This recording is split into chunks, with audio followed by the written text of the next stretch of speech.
What if I told you that the real competition in business today isn't between, say, Apple and Samsung, but between their entire supply chains?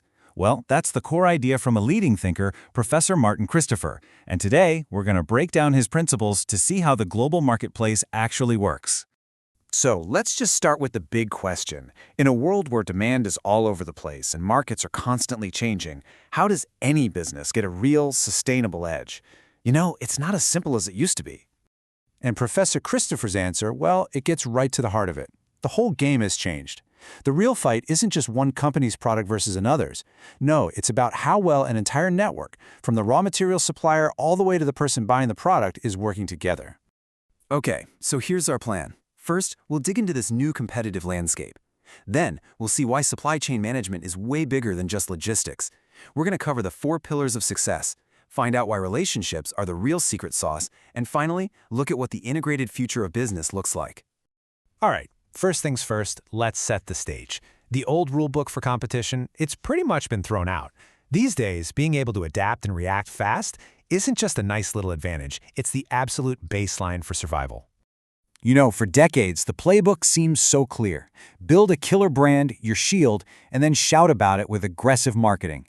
But that formula? It's just not cutting it anymore.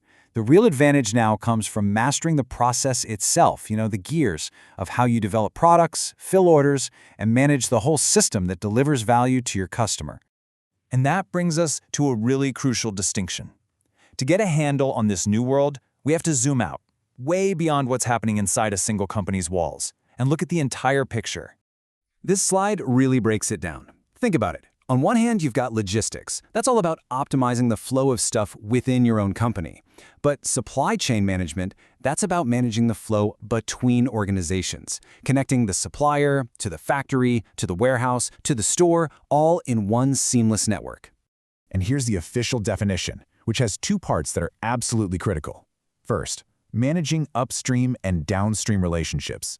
That means everything from your supplier's suppliers to your customer's customers. And second, doing it at less cost to the supply chain as a whole. This is so important.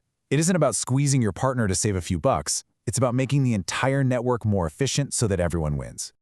So how does a company actually get there? Well, it's a journey. This diagram kind of maps out the evolution. Most companies start at stage 1, where every department, purchasing, production, sales, is its own little island. The goal is to get all the way to stage 4, which is a truly connected network where your company and your outside suppliers and customers are all working in perfect sync. Okay, so if we're all competing as supply chains now, how do we actually win? Professor Christopher lays out 4 key principles, which are basically the new rules of the game. He calls them the 4 R's: responsiveness, reliability, resilience, and relationships. You gotta have these. They're the foundation of any supply chain that's gonna compete today. Let's break down what each one really means. First up, responsiveness.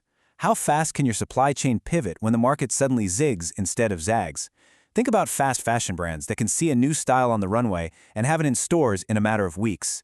That is responsiveness, and it's a huge advantage. Next, we have reliability. Simply put, can your customers count on you time and time again? A reliable supply chain means your package shows up on the exact day they promised. That kind of consistency builds an incredible amount of trust and loyalty. Third is resilience. And let's be real, things go wrong. Natural disasters, pandemics, you name it. A resilient supply chain is built to take a punch. It's got backup plans, maybe multiple suppliers, so that one single disruption doesn't bring the whole business crashing down. And finally, we get to what might just be the most important pillar of all: relationships. This is the glue. It's about shifting away from those old-school adversarial tactics and instead building real, long-term partnerships where everybody benefits. Let's dive a little deeper into that last one, because it's a massive shift in how we think about business. For so long, the name of the game was to squeeze your suppliers for the absolute lowest price. But that's just a flat-out losing strategy. The prisoner's dilemma is a perfect way to think about this. Look, if both you and your partner act selfishly and sell each other out, you both end up worse off. But if you trust each other, if you cooperate, you both win. The paradox is that the purely selfish move leads to a worse outcome for everyone. The best result only comes from collaboration. And this is exactly what happens in supply chains. When you just squeeze your suppliers on price, you're not actually making the system more efficient. You're just pushing costs around. The supplier has to cut corners, quality drops, and you end up with unhappy customers. The total cost for the whole chain actually goes up. The way out of this trap is something called co-makership. It's basically the business version of cooperating in the prisoner's dilemma. Instead of having an army of suppliers you're constantly battling, you build deep, long-term partnerships with a trusted few, and you treat them like they're an extension of your own company. That's where you unlock some serious efficiency. So when you pull all these ideas together, you start to see the winning model for the future. It's not about being a standalone company anymore. It's about being a critical part of something much, much bigger. Professor Christopher calls this the extended enterprise. Just look at this diagram. The modern business isn't an island, it's more like the central hub in a complex web of partners.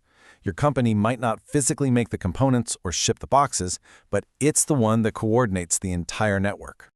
And here's the bottom line. The most critical skill for a modern business isn't just managing what happens inside your own walls. It's the ability to structure, coordinate, and manage all those relationships with partners across the entire network. The real job is managing the network itself. And that really leaves us with one last big question to think about. In this new world of network competition, you have to ask, is your business still trying to go it alone, or is it working to become a key part of a winning supply chain? Because that answer could make all the difference.